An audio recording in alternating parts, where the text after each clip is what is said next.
भारत में वर्ण व्यवस्था और उसके बाद जाति प्रथा का उद्भव उसके सामाजिक मनोवैज्ञानिक दृष्टि से एक जटिल विषय रहा है।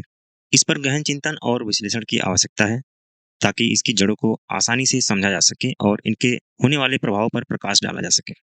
शुरुआत में भारतीय समाज चार वर्णों में विभाजित था: ब्राह्मण, क्षत्रिय, वैश्य और शूद्र। यह अलगाव मुख्य रूप से व्यक्तियों की योग्यता और उनके कार्य के आधार पर था। उस समय यह व्यवस्था इतनी लचीली थी कि व्यक्ति अपनी योग्यता के अनुसार अपना वर्ण आसानी से बदल सकते थे। यह एक ऐसा समय था जब समाज में गतिशीलता थी, लोगों में मेल मिलाप था और वर्ण व्यवस्था एक व्यवसायिक वर्गीकरण था जो किसी की जातिगत पहचान से जुड़ा हुआ नहीं था। इतिहास में ऐसा कोई भी समय या राजा का उल्लेख नहीं मिलता है जिसने कभी इस तरह का आदेश दिया हो कि अब लोगों का कार्य और उनकी हैसियत उनकी जन्म जाति के आधार पर निर्धारित होगी। तो फिर ऐसा क्या हुआ कि यह लचीली वर्ण व्यवस्था धीरे धीरे संकुचित होती गई और जाति प्रथा में बदल गई? यह एक महत्वपूर्ण मोड़ था जिसने भारतीय समाज को मौलिक रूप से बिल्कुल बदल दिया। इस परिवर्तन के पीछे कई कारक जिम्मेदार रहे होंगे, जिनमें सत्ता का केंद्रीकरण, संसाधनों पर नियंत्रण और सामाजिक वर्चस्व की इच्छा मुख्य रूप से हो सकती है। अगर देखा जाए तो ऐसा हुआ होगा कि पुरोहित वर्ण और ब्राह्मणों ने धीरे धीरे अपना विशेष स्थान बना लिया होगा, जिससे जातियों का शुरुआत हुआ। यह एक ऐसी प्रक्रिया थी जिसमें स्वयं सीमित प्रथाएं विकसित हुई और अन्य वर्ण भी धीरे धीरे अलग अलग खेमों में बंट गए, जिससे वर्णों में परिवर्तनशीलता के मार्ग हमेशा के लिए बंद कर दिया गया। यहाँ प्रश्न उठता है कि क्या यह परिवर्तन बाहरी दबाव के कारण हुआ या आंतरिक इच्छा से? इसके उत्तर के दो पक्ष हैं। पहला पक्ष है कुछ लोगों ने स्वयं अपने द्वार बंद कर लिए और दूसरा पक्ष है बाकी लोगों ने अपने लिए दूसरों के द्वार बंद पाए। यह समझना महत्वपूर्ण है कि ये दोनों पहलू परस्पर एक दूसरे से संबंधित हैं। एक वर्ग द्वारा अपने लिए दरवाजे बंद करना दूसरों के लिए दरवाजे बंद होने का कारण बन सकता है। अब पहले पक्ष, जो कुछ लोगों द्वारा स्वयं अपने द्वार बंद कर लेने के संबंध में है, वह सजातीय विवाह की प्रथा पर ध्यान केंद्रित करते हैं। इस प्रथा की शुरुआत ब्राह्मणों ने किया। ब्राह्मणों ने सजातीय विवाह को अपनाकर इस प्रवृत्ति को जन्म दिया और फिर गैर ब्राह्मण जातियों ने इनका अनुकरण किया। यह वही बात है जैसे कि खरबूजे को देख करके खरबूजा रंग बदलने वाली कहावत। यह व्याख्या मानव मनोविज्ञान में नकल की गहरी जड़ों पर प्रकाश डालती है।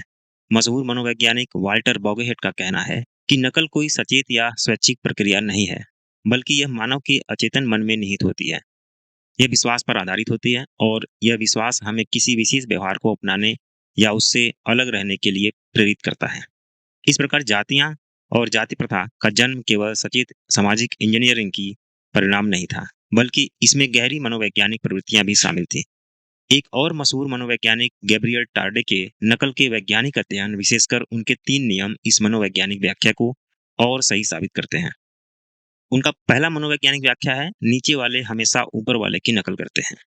यह नियम स्पष्ट रूप से बताता है कि कैसे समाज में ऊंचे दर्जे पर स्थित लोग, जैसे राजा, सामंत या ब्राह्मण, अपने व्यवहार से निचले स्तर के लोगों को प्रभावित करते हैं।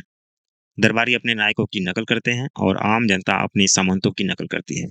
इसी प्रकार यदि ब्राह्मणों ने सजातीय विवाह को अपनाया तो यह निचले वर्गों के लिए एक आदर्श बन गया। टार्डे का यह दूसरा नियम बताता है कि आदर्श पात्र और अनुसरणकर्ता के बीच दूरी से नकल की इच्छा प्रभावित नहीं होती।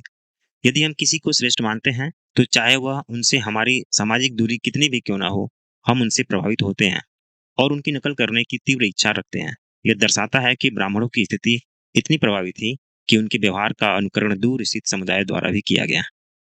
टार्डे का तीसरा नियम है उच्च हैसियत वाले व्यक्तियों का सहज प्रभाव। तीसरा नियम इस बात पर जोर देता है कि उच्च हैसियत वाले व्यक्ति निरंतर सहज प्रभाव छोड़ते हैं, खासकर जब उनसे बार बार संपर्क होता है।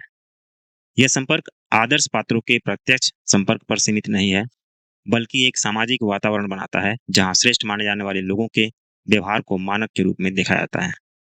ये नियम जाति प्रथा के उद्भव की मनोवैज्ञानिक जड़ों को समझने में मदद करते हैं। यदि ब्राह्मणों ने अपनी हैसियत को मजबूत करने के लिए सजातीय विवाह को अपनाया, तो अन्य समूहों ने भी सामाजिक प्रतिष्ठा और सुरक्षा की भावना से ही इसे अपनाया होगा।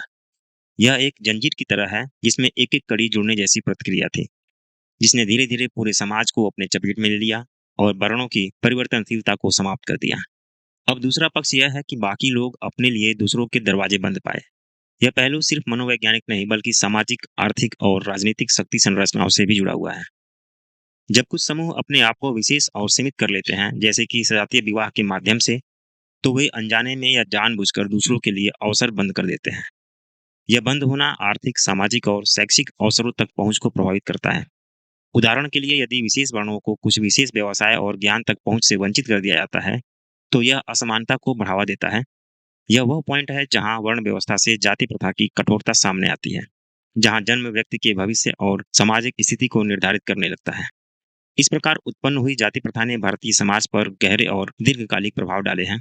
इसने व्यक्तियों की सामाजिक गतिशीलता को लगभग समाप्त कर दिया, जिससे उनके जन्म के आधार पर उनकी सामाजिक स्थिति तय करने जाने लगी।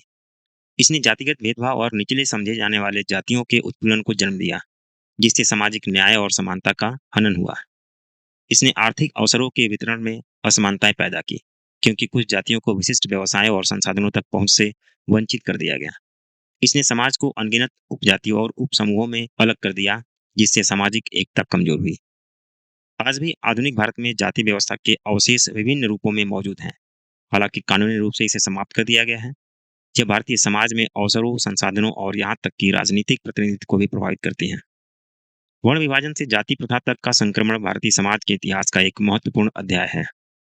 यह सिर्फ एक सामाजिक वर्गीकरण का मामला नहीं था, बल्कि इसमें गहरे मनोवैज्ञानिक, सांस्कृतिक और शक्ति संबंधी पहलू शामिल थे। ब्राह्मणों द्वारा शुरू की गई सती विवाह की प्रथा कैसे एक लचीली सामाजिक संरचना को समय के साथ साथ कठोर और दमनकारी बनाती गई।